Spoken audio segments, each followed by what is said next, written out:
ओम शांति। ओम शांति। ओम शांति। आज 17 तारीख के शिव बाबा की महावाक्य है। आज की मुरली में शिव बाबा ने हम बच्चों को कहा कि बच्चे, ये जो समय है ना, जिस समय में मैं तुमको ज्ञान दे रहा हूँ, इस समय में ही तुम सबसे उत्तम बनते हो, यानी सबसे उत्तम से उत्तम पुरुष बनते हो, यानी पुरुषोत्तम बनते हो। अब यहाँ पे आपको समझनी है ये बात। यहाँ कोई ये बात नहीं है उत्तम पुरुष से मतलब कि कोई स्त्री पुरुष को कहा जा रहा है। यहाँ पे बात है कि हमारी आत्मा जो है ना, वो सबसे उत्तम बन जाती है। इसीलिए कहा सबसे उत्तम से उत्तम पुरुष बनते हो, यानी लक्ष्मी नारायण बनते हो। ध्यान रखेंगे कि आत्मा कहा गया है, ठीक है। पुरुष का मतलब ये नहीं है कि स्त्री पुरुष के लिए कहा गया है। जो आत्मा है ना, उसकी जो ग्रेड है वो सबसे टॉप लेवल की ग्रेड जो कहा, मतलब वो सबसे टॉप लेवल पे है, तो इसलिए कहा कि लक्ष्मी नारायण बनते हो। जैसे कि जब यहाँ पे शुरुआत में आते हैं तो क्या समझाया जाता है कि यहाँ मनुष्य से देवता बनने की पढ़ाई है, ठीक है। यानी मनुष्य से देवता से बढ़ के तो कुछ दुनिया में है ही नहीं। ये जो लेवल है इससे ऊपर तो कुछ होगा ही नहीं। तो वही चीज बाबा समझा रहे हैं कि ये जो पढ़ाई में तुमको पढ़ा रहा हूं ना, ये तुमको सबसे उत्तम पुरुष बना देगी, ठीक है। फिर बाबा ने आगे कहा कि बच्चे देखो कि अभी तुम जो है ना बहुत गुप्त कार्य कर रहे हो। गुप्त कार्य कैसे? क्योंकि किसी को पता नहीं है कि भगवान गुप्त रूप में बैठ के पढ़ा रहा है। गीता में भी लिखा है, ये गीता में लिखा है, मेरे कर्म दिव्य और अलौकिक होंगे। मुझे कोटों में कोई में भी कोई आइडेंटिफाई कर पाएगा, यानी कि मुझे पहचान नहीं कर पाएंगे लोग। बहुत कम लोग मुझे पहचान पाएंगे। जैसे कि आप ये समझिए कि 10,000 लोगों में 1-2 लोग मुश्किल से, यानी कोटों में कोई, इट मीन्स बहुत लोगों में बहुत कोई ना के बराबर। तो वही बात यहाँ है कि भगवान अपना काम करा रहे हैं गुप्त रूप में। तो बाबा ने कहा मैं तुमसे करा रहा हूं ना, तो तुम भी तो गुप्त हो। क्यों है गुप्त? क्योंकि हम दुनिया वालों की तरह साधारण दिखाई देते हैं, साधारण वेशभूषा जैसे लोग रहते हैं, जैसे लोगों की गृहस्थी है, वैसे ही हम सब बाबा के बच्चे घर गृहस्थ परिवार में जो रहने वाले हैं, तो वो साधारण ही तो दिखते हैं ना। लेकिन किसी को क्या पता कि भगवान ने इनको अपने कार्य के लिए चुन लिया है। तो वही बात बाबा ने कही कि तुम जो है बहुत गुप्त कार्य कर रहे हो, किसी को कानो कान खबर भी नहीं है। लोगों को लगता है पता नहीं क्या है। देखते जाओ, समय बताएगा कि क्या है। फिर बाबा बोले कि देखो, तुम जब मेरी बात मानेंगे ना, तो अपने आप ही तुमको राज तिलक मिलेगा, मेरी श्रीमत पे चलेंगे तब। फिर बाबा ने आगे कहा कि देखो, मैं तुमको कितनी गहरी गहरी बातें सुनाता हूँ, कितनी गुप्त बात सुनाता हूँ। फिर लास्ट में बाबा बोले, बच्चे तुम ना अपनी स्मृति के स्विच को ऑन रखो, यानी तुम ये मत भूलो कि तुम औरों जैसे नहीं हो सकते।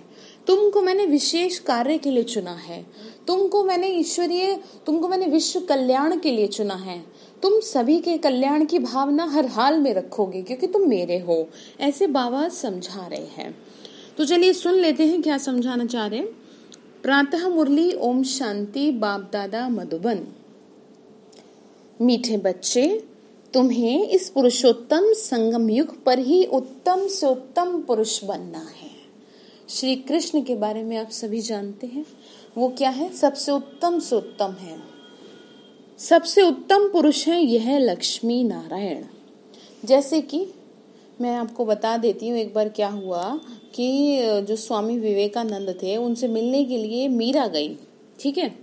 तो वो क्या है, किसी स्त्री से ना मिला नहीं करते थे। उनका ये था अपना कि भाई जो है, मैं जो है स्त्रियों से नहीं मिलता और मुझे नहीं मिलना। तो हुआ ये कि मीरा जो थी, उन्होंने उससे कहा कि जो भी उनके सेवक थे कि भाई आप जो है ना उनको बुला दो, मुझे अब उनसे मिलना है। तो स्वामी विवेकानंद जी ने कहा कि उनसे कह दो, मीरा से कह दो कि मैं स्त्रियों से नहीं मिलता। तो वापस मीरा ने जवाब ये कहा, उनको कहा कि उनको जाके ये कह दो कि मैंने तो सुना था पुरुष तो केवल एक श्री कृष्ण है, तुम दूसरे पुरुष कहाँ से हो गए। तो बात समझ में आई, यानी जो सबसे उत्तम से उत्तम है वो तो श्री कृष्ण है।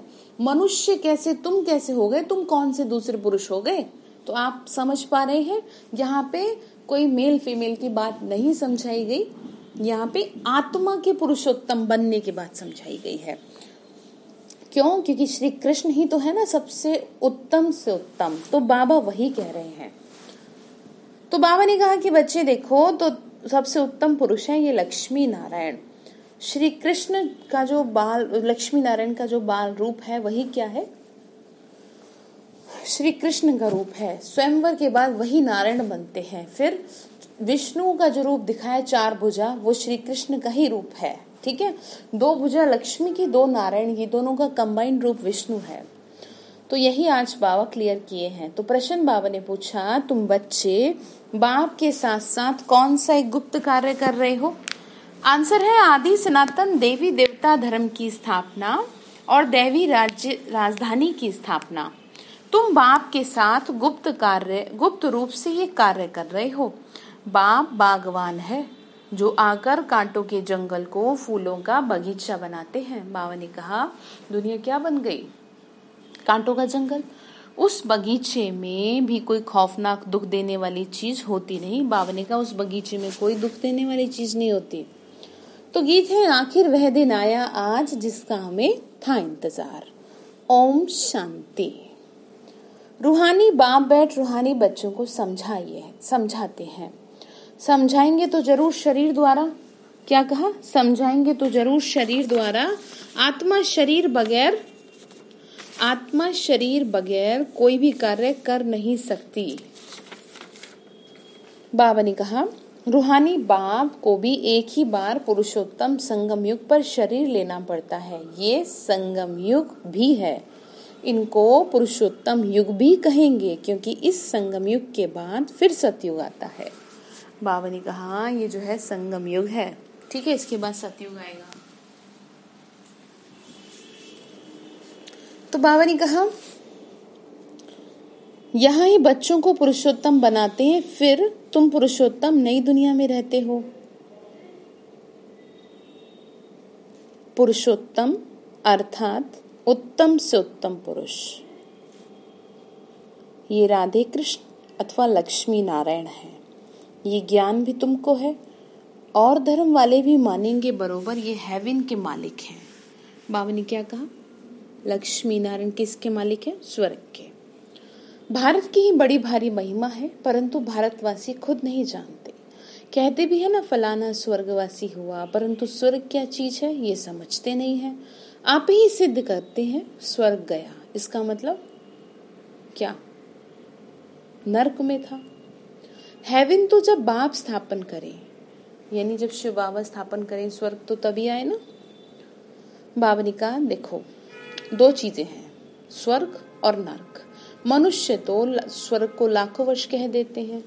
तुम बच्चे समझते हो कल स्वर्ग था, इन्हों की राजाई, फिर बाबा ने कहा इन्हों की राजाई थी, फिर बाप से वर्षा ले रहे हो। किन्हों की? लक्ष्मी नारायण का घराना था ना, तो वही कह रहे हैं। बाबा कहते हैं मीठे लाडले बच्चों, तुम्हारी आत्मा पतित है, इसीलिए हेल में है। बाबा ने कहा इसीलिए कहाँ है? नरक में है। कहते भी हैं अभी कलयुग के 40,000 वर्ष बाकी हैं, तो जरूर कलयुगी वासी कहेंगे ना। पुरानी दुनिया तो है ना, मनुष्य बेचारे घोर अंधियारे में है। बाबा ने कहा मनुष्य बेचारे इतनी बड़ी मिसअंडरस्टैंडिंग में है कि जो ये कहते हैं कि कलयुग तो अभी बच्चा ही है, जबकि कलयुग बच्चा नहीं है, कलयुग बूढ़ा हो चुका है। किसी भी धर्म शास्त्र को उठा के देख लीजिए, आपको हमारी बात ना समझ में आती हो तो किसी और की उसमें देख लीजिए, सब जगह यही लिखा है, इवन गीता में भी यही लिखा है। ठीक है ना, यानी कि सृष्टि जो है अंतिम श्वासों पर है। अब लास्ट के दिन गिने जा रहे हैं, जैसे किसी के अपने अंतिम दिन होते हैं ना, इसीलिए दिन प्रतिदिन कुछ ना कुछ तमाशा, कुछ ना कुछ प्रॉब्लम्स देखने को मिल रही है आपको दुनिया में। तो वो निशानी है कलयुग के आखिरी चरण की। ये आखिरी चरण पे अब चल रहा है। बाबा ने कहा कि बच्चे कहते भी है ना ऐसे, तो समझते नहीं है। पिछाड़ी में जब आग लगेगी ना तो सब खत्म हो जाएंगे। तुम्हारी प्रीत बुद्धि है, नंबरवार पुरुषार्थ अनुसार जितना प्रीत बुद्धि होगी उतना उच्च पद पाएंगे। सवेरे उठकर बहुत प्यार से बाबा को याद करना है, भल प्रेम के आंसू भी आए, क्योंकि बहुत समय के बाद बाप आकर मिले हैं ना। बाबा ने कहा कईयों को बहुत प्यार होता है ना, तो क्या है, प्रेम में आंसू भी आ जाते हैं, खुशी के आंसू होते हैं। तो वही चीज बाबा समझा रहे हैं। यानी कि जैसे किसी से बहुत टाइम बाद मिलो तो क्या होता है ना, आंसू आ जाते हैं। बाबा आप हमको दुखों से छुड़ाते हो। बाबा ने कहा हम विषय सागर में, तुम कहते हम विषय सागर में कितना दुखी होते आए, गोते खाए ना नर्क में। अभी ये है रौरव नर्क। अभी क्या है, रौरव नर्क है।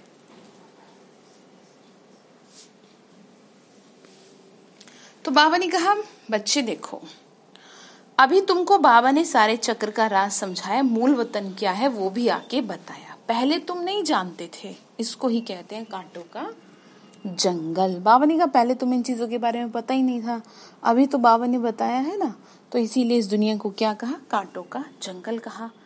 स्वर्ग को कहा जाता है गार्डन ऑफ अल्लाह, यानी कि क्या है वो, बागवान, भगवान का बगीचा है। किसका, फूलों का बगीचा।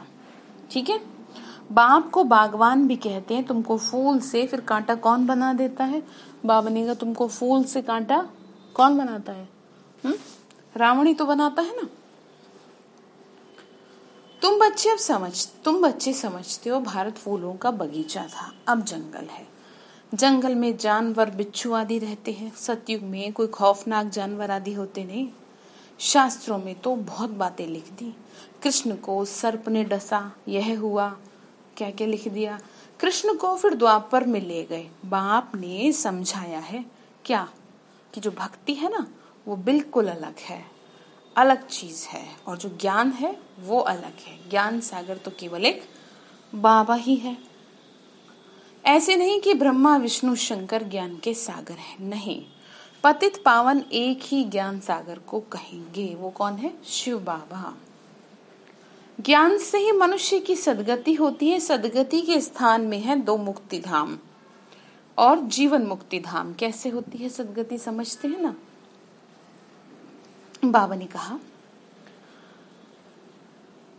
बाबा बोले अभी तुम बच्चे जानते हो ना राजधानी स्थापन हो रही, परंतु गुप्त है। बाप ही आकर आदि सनातन देवी देवता धर्म की स्थापना करते हैं, तो सब अपने अपने मनुष्य चोले में आते हैं।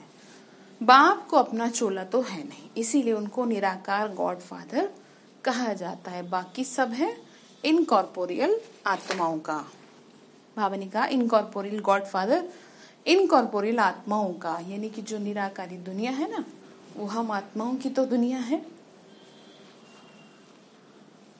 तुम आत्माएं भी वहां रहती हो, बाप भी वहां रहते हैं, परंतु है गुप्त। बाप ही आकर आदि सनातन देवी देवता धर्म की स्थापना करते हैं। मूल वतन में कोई दुख नहीं है। बाबा कहते हैं तुम्हारा कल्याण है एक ही बात में। कौन सी बात, बाबा ने कहा शांति धाम में तो कोई दुख है ही नहीं, शरीर नहीं तो दुख कहेगा।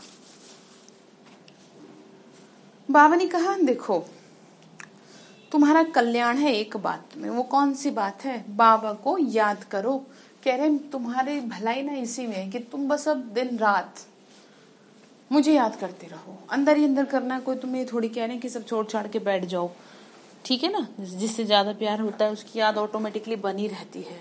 तो आपको ये देखना है कि आपको बाबा से कितना प्यार है, तो फिर उसकी निशानी है कि आपको ऑटोमेटिकली बाबा की याद बनी रहेगी। प्यार होगा तो, और नहीं होगा तो भूल जाएंगे। मुसीबत के टाइम ही बस याद आएगा, तो वो चीज गलत हो जाएगी ना फिर।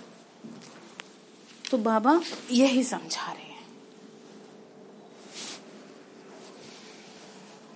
बाबा ने कहा देखो, बाबा कहते हैं बच्चे बस मुझे याद करो। बस बाप का बच्चा बना बच्चे को वर्षा अंडरस्टूड है, यानी अपने आप ही मिलेगा। वो तो अल्फ को याद किया तो वर्षा जरूर है। सतयुगी नई दुनिया का, इस पतित दुनिया का विनाश भी जरूर होना ही है। अमरपुरी में जाना ही है। अमरनाथ तुम पार्वतियों को अमर कथा सुना रहे हैं। तीर्थों पर कितने मनुष्य जाते हैं। वास्तव में ये है अमर कथा, जो ये ज्ञान सुन रहे हैं आप। ऐसे नहीं कि जो उसमें दिखा दिया गया, ठीक है। वास्तव में इस ज्ञान को सुनने से हम क्या बन जाते हैं, अमर बन जाते हैं। आत्मा अमर हो जाती है। बाबा ने कहा अमरनाथ पर जाते हैं, वहां है कुछ भी नहीं, सब ठगी है, सच की तो रत्ती भी नहीं है, गायब भी जाता है, झूठी माया झूठी काया। इनका भी अर्थ जो है समझते नहीं है। बाबा ने कहा, बाबा बोले देखो यहाँ है ही झूठ, इस सृष्टि में क्या झूठ ही झूठ है। यह भी ज्ञान की बात है, ऐसे नहीं कि ग्लास को ग्लास कहना झूठ है, ऐसे थोड़ी समझने की बातें हैं। बाकी बाप के बारे में जो कुछ बोलते हैं ना वो झूठ बोलते हैं, सच बोलने वाला तो एक ही बाप है, यानी भगवान के बारे में सही नहीं बताते।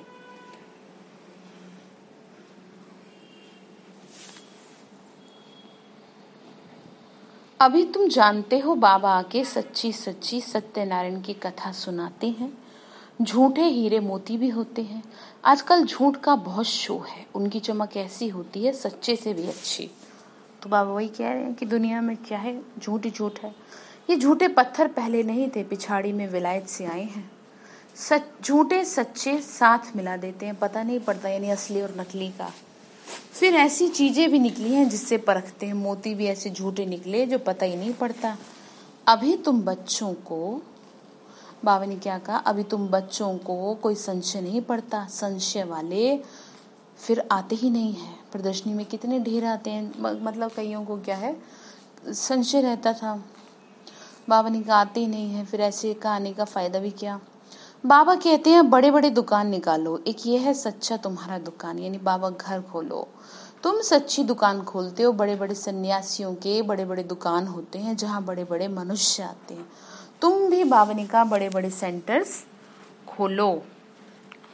भक्ति मार्ग की सामग्री बिल्कुल अलग है, यानी भक्ति मार्ग बिल्कुल अलग है। ऐसे नहीं कहेंगे कि भक्ति जो है शुरू से चली आई। बाबा ने कहा ऐसे नहीं, ज्ञान से होती है सदगति, अर्थात दिन। भक्ति का फल है ज्ञान, जो कि आपको बहुत क्लियरली समझा दिया गया है कि आपने बहुत अच्छी भक्ति, मन से भक्ति की होगी, भगवान को प्रसन्न किया साफ मन से, तभी आपको ये ज्ञान बुद्धि में बैठेगा। अदरवाइज आधे से ज्यादा लोगों के सर के ऊपर से जाएगा। इसीलिए भक्ति में कमी है। दिखावे की भक्ति ना करें, चाहे थोड़ी देर करें लेकिन मन से करें। बाबा ने कहा ऐसे नहीं कहेंगे कि भक्ति शुरू से चली आई, नहीं, ज्ञान से होती है सदगति। वहां संपूर्ण निर्विकारी विश्व के मालिक थे। मनुष्यों को यह भी पता नहीं कि लक्ष्मी नारायण विश्व के मालिक थे। क्या कहा, मनुष्यों को यह भी नहीं पता। सूर्यवंशी और चंद्रवंशी और कोई धर्म होता नहीं। बाबा ने क्या कहा, सूर्यवंशी और चंद्रवंशी और कोई धर्म होता नहीं। कहाँ पर बताया ना, सतयुग में। बच्चों ने गीत भी सुना ना, तुम समझते हो आखिर वह दिन आया आज, आखिर वह दिन आया आज जिसका हमें था इंतजार। ठीक है, तो ये चीज आप ध्यान रखिए कि बाबा ने कहा ना कि बच्चों को समझना है। बाबा बोले तुम समझते हो ना, जो हम आकर अपने बेहद के बाप से मिले हैं, यानी परमात्मा से मिले, बेहद का वर्षा पाने के लिए पुरुषार्थ करते हैं। सतयुग में तो ऐसे नहीं कहेंगे कि आखिर वह दिन आया आज। वो लोग समझते हैं बहुत अनाज होगा, ये होगा, समझते हैं स्वर्ग की स्थापना हम करते हैं। वास्तव में जिस दिन आपको ये ज्ञान मिला, उस दिन से क्या है, आपका जीवन बदला। इसी दिन की तो तलाश थी। वो लोग समझते हैं कि हम करते हैं, बाबा ने कहा समझते हैं स्टूडेंट का नया ब्लड है, ये बहुत मदद करेंगे, इसीलिए गवर्नमेंट बहुत मेहनत करती है उनों पे, और फिर पत्थर आदि भी वही मारते हैं। बाबा ने कहा हंगामा मचाने से पहले पहले स्टूडेंट ही आगे रहते हैं, वह बड़े होशियार होते हैं, उनका न्यू ब्लड कहते हैं। अब न्यू ब्लड की तो बात ही नहीं है, वह है ब्लड कनेक्शन। अभी तुम्हारा है रूहानी कनेक्शन। यानी अब बाबा ने क्या कहा, अभी तुम आत्माओं का है आत्मिक कनेक्शन। सभी हम कौन, आत्माएं है ना, तो वही चीज बाबा ने कहा। कहते हैं ना बाबा, हम आपको 2 मास का बच्चा हो, जैसे मतलब हमें 2 महीने हुए अभी चले हुए। कई बच्चे रूहानी बर्थडे मनाते हैं, यानी कि जिस दिन ज्ञान में चले उस दिन को मनाते हैं। ठीक है ना, जन्म हुआ ना उसी दिन, वह जिस्मानी बर्थडे कैंसिल कर देना चाहिए, हम ब्राह्मणों को ही खिलाएंगे। मनाना तो यह चाहिए। मतलब बाबा ने कहा कि वास्तव में जन्म तो तुम्हारा वही कहा जाएगा ना जिस दिन तुम्हें ये ज्ञान प्राप्त हुआ, जन्म उस दिन हुआ। वह है आसुरी जन्म, यह है ईश्वरीय जन्म, रात दिन का फर्क है। परंतु जब निश्चय में बैठे तब ऐसे नहीं ईश्वरीय जन्मदिन मनाकर फिर जाए आसुरी जन्म में पड़े। यानी ज्ञान धारण किया लेकिन फिर बुद्धि वैसी हो गई, ऐसा भी होता है। ईश्वरीय जन्म मनाते मनाते फिर रफू चक्कर हो जाते हैं। आजकल तो मैरिज डे भी मनाते हैं। क्या कहा? आजकल मैरिज डे भी मनाते हैं। बाबा ने क्या कहा? आजकल तो क्या है, मैरिज डे भी मनाते हैं। शादी को जैसे कि अच्छा शुभ कार्य समझते हैं। जहन्नुम में जाने का भी दिन मनाते हैं। वंडर है ना। बाप बैठ ये सब बातें समझाते हैं। अब तुमको तो ईश्वरीय बर्थडे ब्राह्मणों के साथ ही मनाना चाहिए।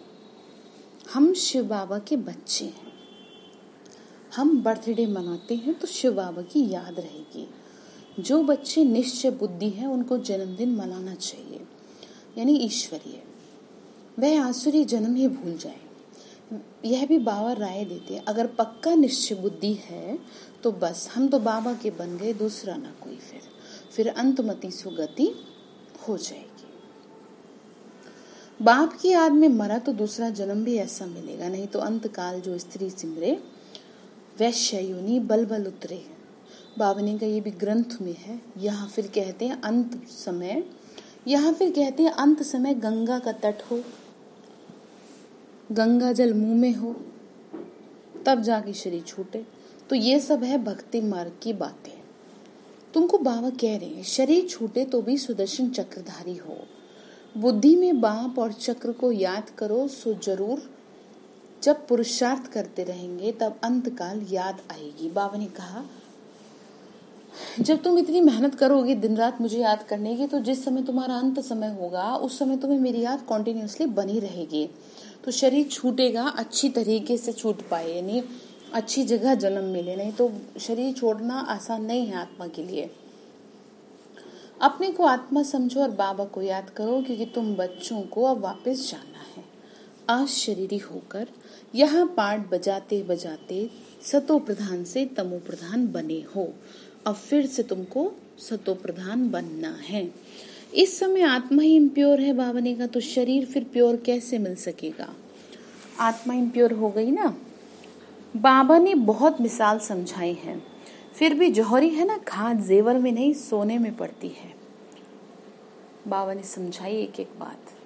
24 कैरेट से 22 कैरेट बनाना होगा तो चांदी डालेंगे, अभी तो सोना है नहीं। बाबा ने कहा फिर इस तरीके से चलते हैं, सबसे लेते रहते हैं। आजकल नोट भी देखो कैसे बनाते हैं, कागज भी नहीं है। बच्चे समझते हैं कल्प कल्प ऐसा होता है, पूरी जांच रखते हैं। लॉकर्स आदि खुलाते हैं, जैसे किसी की तलाशी आदि ली जाती है। गायन भी है ना। बाबा ने कहा देखो किस तरीके से दुनिया में लोग अपना अपना कर रहे हैं। फिर इसीलिए गायन है, किनकी दबी रहेगी धूल में, किसी की राजा खाए, किसी की चोर लूट ले जाए, सफल उसी की हो जो ईश्वर अर्थ लगाए। यानी कि राजा खाने वाली तो बात है ही नहीं, बाकी तो कुछ भी हो सकता है। बाबा ने कहा आग भी जोर से लगती है, तुम जानते हो ना सब कुछ ही होना है, इसीलिए बैगेज तुम भविष्य के लिए तैयार कर रहे हो। और कोई को मालूम थोड़ी है, तुमको ही वर्षा मिलता है 21 जन्म के लिए। तुम्हारे ही पैसे से भारत को स्वर्ग बना रहे हैं, जिससे फिर तुम ही निवास करेंगे। बाबा ने कहा जिससे फिर तुम ही निवास करेंगे, तुम्हारे ही पैसे से बना रहे हैं। बाबा ने कहा, कहने का मतलब यह है तुम्हारे ही तन मन धन से, तुम्हारी ही सेवा से स्वर्ग बनेगा ना, तो वही बाबा समझा रहे हैं। फिर आगे बाबा ने कहा तुम बच्चे अपने ही पुरुषार्थ से आप ही रास्ते लग लेते हो। गरीब निवास बाबा स्वर्ग का मालिक बनाने आए हैं, लेकिन बनेंगे तो अपनी पढ़ाई से ही। बाबा ने कहा बनोगे तो पढ़ाई से ही ना। बाबा बोले कृपा की बात नहीं है, बाबा ने कहा कृपा व आशीर्वाद से नहीं, टीचर का तो पढ़ाना धर्म है, कृष्ण की बात नहीं है, कृपा की बात नहीं है। इतना बड़ा, बाबा ने कहा टीचर को गवर्नमेंट से पगार मिलती है, सो तो जरूर पढ़ाएंगे, इतना बड़ा इजाफा मिलता है। पद्मा पदम पति बनते हो, कृष्ण के पाँव में पदम की निशानी देते हैं। तुम यहाँ आए हो भविष्य में पद्मा पदम पति बनने, यानी बहुत ज्यादा तुम्हारे हर कदम में पदम समाया है। तुम बहुत सुखी साहूकार अमर बनते हो, काल पर तुम ही विजय पाते हो। इन बातों को मनुष्य समझ न सके, तुम्हारी आयु पूरी हो जाती है, अमर बन जाते हो। उन्होंने फिर पांडवों के चित्र लंबे चौड़े बना दिए। समझते हैं पांडव इतने लंबे थे, अब पांडव तो तुम हो, कितना रात दिन का फर्क है। मनुष्य कोई जास्ती लंबा होता नहीं। बाबा ने कहा पांडव वो है जो आत्माएं भगवान से प्रीत होती हैं। ठीक है, बाबा बोले समझनी है बातें। 6 फुट का ही होता है मनुष्य, तो मनुष्य कोई जास्ती लंबा तो होता नहीं 6 फुट से ज्यादा। भक्ति मार्ग में पहले पहले शिव बाबा की भक्ति होती है, वह तो बड़ा बनाएंगे ही। पहले शिव बाबा की अव्यभिचारी भक्ति, फिर देवताओं की मूर्तियां बनाते हैं, अब फिर बड़े बड़े चित्र बनाते हैं, फिर पांडवों के बड़े बड़े चित्र बनाते हैं। ये सब पूजा के लिए बनाते हैं। बाबा ने कहा लक्ष्मी की पूजा 12 मास में एक ही बार करते हैं। बाबा ने कहा किस लिए बनाते हैं? पूजा के लिए। मेरी तो सिर्फ आत्मा यानी लिंग की पूजा होती है, दिखाते हैं ना ऐसे। वास्तव में ज्योति स्वरूप की पूजा करनी चाहिए। बाबा बोले तुम्हारी शालिग्राम के रूप में पूजा होती है, और फिर देवताओं के रूप में भी पूजा होती है। रुद्र यज्ञ रचते हैं। बाबा ने कहा रुद्र यज्ञ रचते तो कितने शालिग्राम बनाते हैं, तो कौन बड़ा हुआ?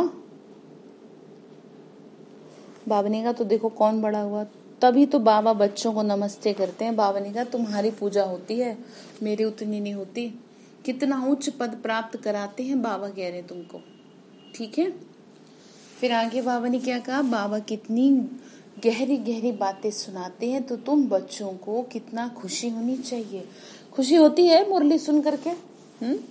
भगवान के महावाक्य हमको भगवान पढ़ाते हैं, भगवान भगवती बनाने के लिए।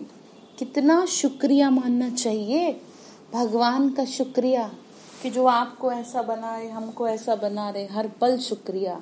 वो गीत है ना, करते हैं बाबा तेरा हर पल शुक्रिया, जीवन जो दिया उसका भी शुक्रिया, श्वासें जो दी उसका भी शुक्रिया। ये गीत आप सुनिएगा, बड़ा अच्छा गीत है। बाबा की याद में रहने से स्वप्न भी अच्छे आएंगे। तो बाबा ने कहा मेरी याद में सोओगे तो स्वप्न भी अच्छे आएंगे। मुरली सुनते हुए सो, क्लास सुनते हुए सो, तो क्या है स्वप्न में वही चलता रहेगा। स्वमान सुनते हुए सो, कैसे नहीं स्वप्न शुद्ध होंगे, साक्षात्कार भी होगा, फिर बहुतों को अनुभव भी होगा। ठीक है, अच्छा। मीठे मीठे सिक्की लदे बच्चों प्रति माता पिता बाप दादा का याद प्यार और गुड मॉर्निंग। रूहानी बाप की रूहानी बच्चों को नमस्ते। रूहानी हम बच्चों की रूहानी माता पिता बाप दादा को नमस्ते नमस्ते। शिव बाबा नमस्ते। शुक्रिया बाबा, शुक्रिया बाबा, शुक्रिया। धारणा के लिए मुख्य सार है, अपना ईश्वरीय रूहानी बर्थडे मनाना है, रूहानी कनेक्शन रखना है, ब्लड कनेक्शन नहीं। आसुरी जिस्मानी बर्थडे भी कैंसिल, वह फिर याद भी ना आए। बाबा ने कहा वास्तव में जन्म तो उसी दिन माना जाएगा ना जिस दिन तुम्हारी आंख खुली। कैसे आंख खुली? अज्ञानता से आंख खुली। दूसरा पॉइंट है, अपना बैगेज भविष्य के लिए तैयार करना है। अपने पैसे भारत को स्वर्ग बनाने की सेवा में सफल करने हैं। अपने पुरुषार्थ से अपने को रास्ते लग देना है। समझ आ रही बात? खुद की मेहनत से स्वयं को ही तिलक दीजिए। वरदान दिया बाबा ने, स्मृति का स्विच ऑन कर सेकंड में अशरीरी स्थिति का अनुभव करने वाले प्रीत बुद्धि भव। स्मृति यानी याद। किसकी याद? मैं कौन हूँ, कौन सी आत्मा हूँ, ये याद।